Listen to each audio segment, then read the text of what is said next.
L'écho s'éclaire sur BFM Business. Fabrice Lundi reçoit les décodeurs de l'écho.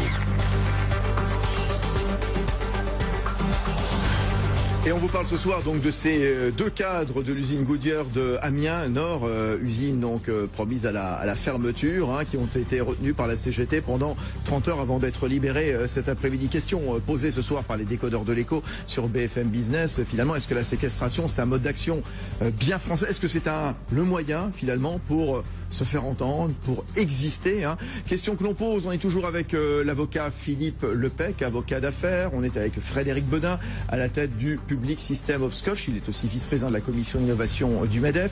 Benaouda Abdedaïm, éditorialiste économique à BFM Business. Son homologue Emmanuel Le Chypre. Bernard Vivier, le directeur général de l'Institut supérieur du travail. Et notre décodeur EURE de 20h. Raquel Garrido, bonsoir. Bonsoir. Raquel Garrido, elle est avocate aussi, elle est porte-parole internationale du parti de gauche. Alors, on va y revenir dans un instant, ça va peut-être dialoguer, le climat sera peut-être un petit peu moins apaisé que la première fois. Quoique, je ne sais pas, on va voir ce qui va se passer. En tout cas, bon, ils ont été retenus pendant une grosse journée dans un bureau qui était fermé par des gros pneus agricoles. Ces deux cadres d'Amiens, le directeur de production de l'usine d'Amiens de Goodyear, le DRH, Libération. Donc cet après-midi, récit, rappel des faits, Jean-Baptiste Huet pour les décodeurs de l'écho. 15h45 cet après-midi, les deux cadres de l'usine Goodyear d'Amiens séquestrés depuis hier sont libérés grâce notamment à la présence des forces de l'ordre. Ils étaient retenus par la CGT depuis presque 30 heures à l'intérieur du site. Michael Vamen, le leader CGT, réagit sitôt les cadres libérés. Ce n'est pas de gaieté de cœur que nous relâchons ces deux messieurs, mais nous le faisons tout simplement parce que la direction Goodyear, de toute façon, n'a que faire de ces deux personnes. Nous relâchons ces personnes pour éviter que certains d'entre nous aient à répondre à la justice. À peine quelques minutes plus tard, à l'Assemblée nationale, après 24 heures de silence, le gouvernement réagit par la voix d'Arnaud Montebourg. Mais le ministre du redressement productif n'est pas encore au courant de la libération des deux dirigeants. Je demande ici, depuis l'Assemblée nationale, si je puis être entendu, que les deux cadres soient relâchés. Je rappelle qu'en septembre 2012, il y a eu une proposition de plan de départ volontaire avec des indemnités généreuses et la reprise par Titan de 530 salariés. La CGT, d'ailleurs, à l'époque, avait refusé. Et aujourd'hui, nous sommes dans l'impasse. Cette offre est toujours sur la table.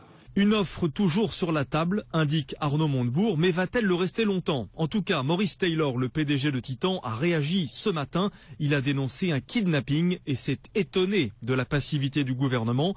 Dans l'opposition, c'est le même son de cloche, à l'image d'Éric Ciotti, le député UMP des Alpes-Maritimes. C'est une méthode inacceptable. On ne peut pas tolérer que, malgré cette situation de tension, il y ait des comportements qui s'associent à de la délinquance. La fermeture du site Goodyear d'Amiens Nord a été annoncée au mois de janvier de l'année dernière. Les syndicats qui avaient entamé des procédures pour tenter de faire annuler le plan social ont été déboutés au mois de décembre dernier. La CGT a décidé de poursuivre son action. Elle a annoncé cet après-midi qu'elle allait maintenant occuper l'usine pour la négocier contre une prime de départ. Voilà les explications, le rappel des faits signé Jean-Baptiste Huet pour les décodeurs de l'écho sur BFM Business. Alors Raquel Garrido, donc porte-parole du parti de gauche, ils ont eu raison de séquestrer les deux directeurs de Amiens, de chez Goodyear ou pas? Le syndicat, comme organisation représentative des salariés, est maître de ces modalités d'action. Donc, c'est le principe de la liberté syndicale. C'est un droit fondamental qui est d'ailleurs protégé par une des 4 conventions les plus importantes de l'OIT. On a le droit de séquestrer des cadres dans une entreprise? On a le droit de les priver de liberté? On a le droit, en tant que syndicat, de déterminer librement ces modalités d'action syndicale. Et vous avez vu au long de l'histoire des discussions sur le plan juridique en France devant les tribunaux pour savoir si dans un contexte d'action collective on pouvait qualifier des faits comme s'ils étaient en fait de délits communs. Or ce n'est pas ça. On ne peut pas mettre un signe égal entre la criminalité droit commun et le délit droit commun et l'action syndicale. Il y a évidemment des choses distinctes. Alors maintenant, non, parce que, pardon, le syndicat, vous nous dites qu'ils ont le droit de fixer le cadre de leur action. Oui, la convention 87 de l'OIT, qui est une des 4 conventions fondamentales qu'on appelle les les normes fondamentales du travail, protègent et garantissent la liberté pour le syndicat de se constituer, de déterminer une plateforme de revendication et de déterminer ses modalités d'action. Alors Bernard Vivier, donc voilà, c'est une directeur modalité de d'action. l'Institut supérieur du travail, j'ai le droit de prendre une carabine et d'exécuter un cadre dirigeant? Ce que dit Madame Garrido est tout à fait exact. Oui. Une organisation syndicale a tout à fait le droit de définir exactement les modes d'action qu'elle veut. Le problème, c'est qu'en l'espèce, c'est pas une action syndicale qui a été menée. C'est une action de voyous. Non, c'est une action de voyous. Je vais prendre un autre exemple historique. Il y a la réalité. Il s'agit évidemment de la mise en place d'un rapport de force entre des salariés organisés dans leur syndicat, puisqu'il s'agit bien en l'occurrence d'une section locale de la CGT face à une entreprise. Et d'ailleurs, ils l'ont dit très bien, ils ont relâché. Pourquoi ils ont relâché les deux cadres? Parce qu'ils avaient peur d'être poursuivis par la police? Peut-être, mais ils ont surtout relâché parce que ça n'avait pas d'incidence dans le cadre du dialogue avec la direction, puisqu'ils disent eux-mêmes, les patrons n'en ont rien à faire de ces deux cadres-là. Oui, mais c'était vain quand même comme action, non? Mais ça... Vous pensez que l'usine, elle serait restée ouverte? Moi, si vous voulez, je peux vous donner mon avis sur ce que font les syndicats dans ce pays au jour le jour. Mais en l'occurrence, ce que je constate, c'est qu'on a une situation d'entreprise qui est assez classique, où on a la finance qui a pris le pouvoir dans l'entreprise. D'accord? Donc le problème à Goodyear, parce qu'il faut quand même revenir à ça, au fond de l'affaire, il ne s'agit pas que de parler des modalités d'action syndicale, qui d'ailleurs évoluent. Maintenant, ça y est, ils vont passer à autre chose, à l'occupation. On pourrait aussi en parler. Mais sur le fond, il y a une financiarisation de cette entreprise. C'est-à-dire les productifs n'ont plus le pouvoir décisionnel. Et d'ailleurs, les cadres qui ont été relâchés n'ont pas non plus le pouvoir décisionnel. Donc comment on définanciarise l'économie française, l'économie en général? Comment faire de l'industrie quand ce n'est pas les productifs qui ont le pouvoir dans l'entreprise, mais les financiers? Et c'est là où Hollande est entièrement responsable de cette situation. Et là-dessus, j'insiste sur ce point. Pourquoi est-ce que l'action va si loin dans la radicalité? Entre François Hollande et l'action de Goodyear. Oui. Alors, attendez. Que définanciariser l'économie française, ça implique une certaine nombre de réformes. Philippe Lepec, je vous donne la parole, mais simplement sur l'action syndicale. Bernard Vivier, vous nous disiez ce qu'a dit Raquel Garrido, c'est vrai, mais à un moment, ça se heurte peut-être à des contingences légales. On ne peut pas faire n'importe quoi au nom de l'action syndicale. Les deux cadres, qu'ils soient patrons, qu'ils soient syndicalistes, qu'ils soient dirigeants, ils ont le droit de rentrer ce soir chez eux en famille. C'est pas une question d'être patron ou syndicaliste. C'est simplement que si l'on veut vivre en société paisible, eh bien, il faut respecter les lois de la République. Et qu'on soit syndicaliste ou patron, il faut respecter les lois de la République, c'est-à-dire respecter la liberté d'autrui. Elle n'a pas été respectée. D'accord. Deuxièmement, si l'on veut dire quelque chose, c'est que vous l'avez d'ailleurs dit déjà avant que j'arrive, il y a une violence qui est vous avez raison là-dessus. Vous avez raison. Vous avez raison. Nous vivons une violence économique. Chacun son tour. Oui, nous vivons une violence économique et sociale. Et c'est vrai que l'absence de patron... Vous ne la criminalisez pas, vous ne faites pas des émissions à BFM Business pour dire il y a une violence économique et parlons-en, est-ce qu'on a le droit de faire de la violence économique? Vous ne dites pas il y a une violence économique, vous n'en faites pas vos titres. Non. Vous faites le titre sur la violence des syndicats. Non, on n'a pas le droit de faire de la violence en direction de quiconque. Et si l'on veut construire le dialogue social, il faut le faire entre négociateurs. Il y a des syndicats qui le font depuis longtemps. La CFDT, la CFTC, la CFE-CGC, l'UNSA, Force ouvrière. Et vous avez une CGT qui aujourd'hui commence à comprendre que la contestation c'est pas efficace et que la négociation c'est productif. Il reste au niveau local Bernard Vivier quelques adhérents au passé qui s'appellent Michael Ouamen et autres, bien sûr. Alors un autre avocat, Philippe Lepec, vous avez entendu Raquel Garrido du Front de Gauche, du Parti de Gauche. Je pense que le problème, je vais vous faire un reproche, mon cher confrère. Vous êtes beaucoup plus jeune que moi certainement dans le métier, en tout cas ça se voit physiquement. Je vous reproche de faire de la politique, alors que si vous êtes avocat, vous devriez apporter un peu plus de réserve. Elle vit en tant que politique, là. Je suis d'accord, sauf qu'on ne peut pas, on ne peut pas. Ça n'a jamais été compris. Mon cher confrère, on ne peut pas oublier qu'on est avocat. Et je pense que si vous voulez... Avez-vous parlé, vous, de la Convention 87 de l'OIT? Quand Henri Guénaud, il y a 2 ans, a proposé au patron de déposer plainte, j'ai trouvé ça scandaleux. Et quand vous, aujourd'hui, vous défendez les actions qui sont faites par les syndicats, je trouve ça scandaleux et politique dans les 2 cas. Vous pourriez éviter de nous sortir les poncifs. Les gens ne sont pas là pour écouter ça. Ils sont là pour écouter des solutions. Et je pense qu'en tant qu'avocat, vous devriez vous mettre au service de votre cause et d'essayer d'amener les gens autour des tables. Je vous remercie et pas de faire de la politique. Raquel Garrido et ensuite Frédéric Bedin. Je savais que ça serait un peu animé cette seconde partie. Je vous remercie de vos recommandations. En l'occurrence, moi j'ai fait du droit international. Les normes fondamentales du travail et l'OIT, je ne sais pas si vous en avez parlé avant que j'arrive, mais c'est du droit très important. Vous avez peut-être parlé de la Constitution. Non, mais la liberté syndicale, c'est même plus de la politique. C'est quelque chose qui est enraciné, profondément dans les libertés publiques. C'est inacceptable. Et vous n'avez pas à mettre. Et vous n'avez pas. Vous ne me convaincrez pas. Et vous ne convaincrez pas les gens qui. Vous n'avez pas à vous faire celui qui décide si lequel des deux principes fondamentaux entre la liberté d'entreprendre et la liberté syndicale est la plus importante, d'accord? Ce n'est pas à vous de le dire, ou alors vous en tant que politique, si essayez de me faire. Vous faites de la politique. Vous faites de la politique en niant le droit.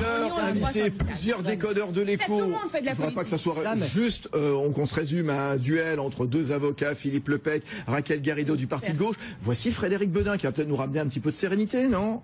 Et moi, en droit, je sais pas. À la limite, je représente les spécialistes de la création d'emplois. Et finalement, c'est ce dont on parle, parce qu'il y a des emplois qui sont détruits, risquent d'être détruits pour des raisons liées à la financiarisation ou peut-être simplement à une évolution du marché du pneu qui fait que les pneus durent plus longtemps et on en consomme un peu moins. Donc voilà, la production de pneus a besoin d'être un peu plus faible. Et ça, on le sait depuis longtemps, donc c'est prévisible. Il faut créer des emplois. Et je pense, madame, que c'est pas en laissant entendre que la violence psychologique et physique faite à l'encontre des patrons, des entrepreneurs, ou qui, du coup, si vous la cautionnez, elle pourrait être faite à l'encontre d'autres entrepreneurs et d'autres patrons, que vous allez encourager la création d'emplois en France. Donc je pense que c'est une politique de la terre brûlée que vous encouragez et qui est terrifiante, parce que moi j'aime bien mon pays et j'ai envie qu'il y ait des entreprises en France et pas envie que simplement pour des gens qui ont envie de passer à la télé, comme nous on est en train de le faire peut-être, mais des gens qui ont envie de passer à la télé encouragent des salariés à aller mener des politiques jusqu'au boutiste, n'acceptent pas des négociations qui ont été faites et qui visiblement étaient assez favorables il y a 1 an ou 2, et aujourd'hui des gens comme vous, ou des gens comme Pierre Laurent, ou des gens comme Jean-Claude Mailly tout à l'heure disent finalement ce kidnapping, séquestration, recycling, quel que soit l'appel, vous avez vous cautionnez une violence psychologique et physique contre des gens, c'est scandaleux. Alors, moi, Raquel Garrido. Je ne cautionne pas. En revanche, je vous suis. Non, mais je veux dire, mon travail dans la vie en tant que militante politique, ça n'est pas de cautionner ou de donner des bons points ou de mauvais points. Nous sommes partisans d'une transformation de l'économie française, d'investir massivement dans la transition énergétique, la question de la rénovation des transports, on n'a pas envie d'investir en ce moment. Si vous êtes là, moi je vais aller vite investir ailleurs. Il y a des hommes et des femmes qui fabriquent des pneus. D'accord. Donc il y a derrière, la question c'est est-ce que l'industrie automobile a un avenir? Est-ce qu'il faut-il transformer les modes de transport? Quel est le rôle de l'État là-dedans? Donc nous pensons, nous au Front de Gauche, nous militons pour un investissement, une planification écologique, une transformation des modalités de production dans un sens écologique, et nous pensons que c'est créateur d'emplois. Voilà. Donc nous apportons une solution. Mais la difficulté, il faut bien le dire, c'est que il y a une gauche qui est cette gauche que nous représentons, qui effectivement veut une relance de l'activité, qui propose des grands dessins, des grands plans pour le faire, et puis il y a François Hollande qui est dans la politique de l'austérité. Donc, oui, le syndicaliste se retrouve dans une situation où la porte est fermée, et je termine là-dessus.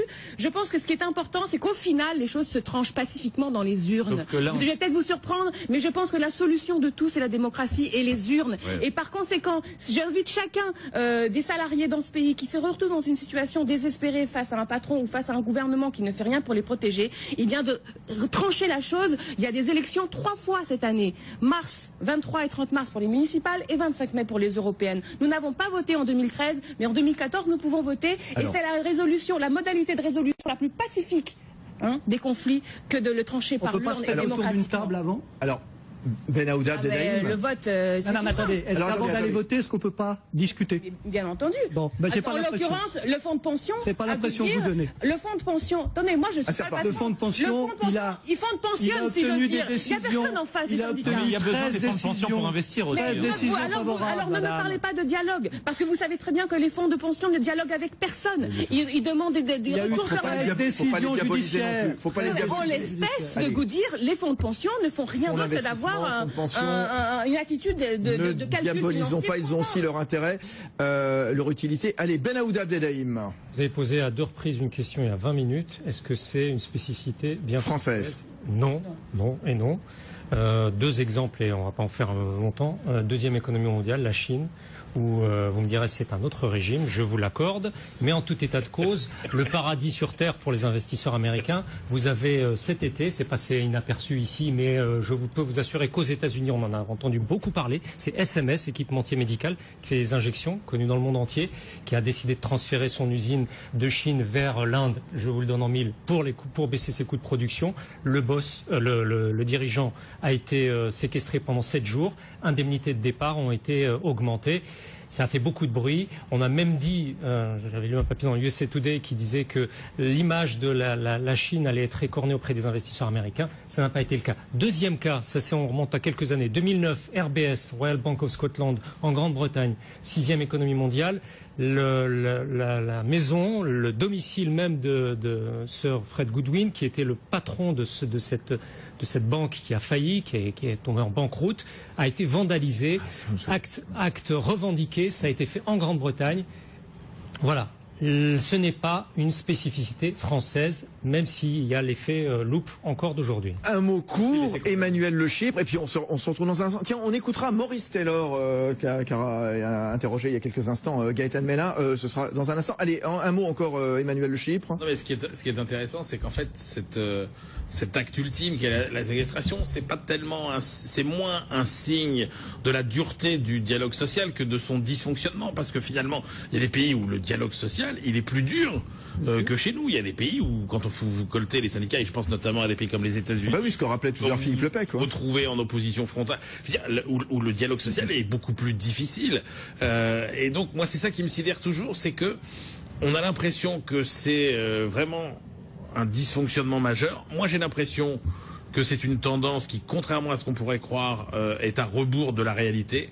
Et ça, j'aimerais bien que Bernard nous donne quelques chiffres sur les accords qui sont négociés, etc. Parce que moi, j'ai l'impression qu'on oublie quand même un peu vite la loi, même si c'était pas une très grande loi, très progressiste, mais qui a été quand même la loi qui a été signée sur la modernisation du dialogue social. On avance. Moi, je pense que contrairement à ce qu'on pourrait croire et à ce qu'on laisse entendre depuis le début de cette émission, que le dialogue social dans ce pays progresse. À tout de suite sur BFM Business. La suite, la fin des décodeurs de l'écho. Les décodeurs de l'écho. Sur BFM Business, l'écho, c'est clair.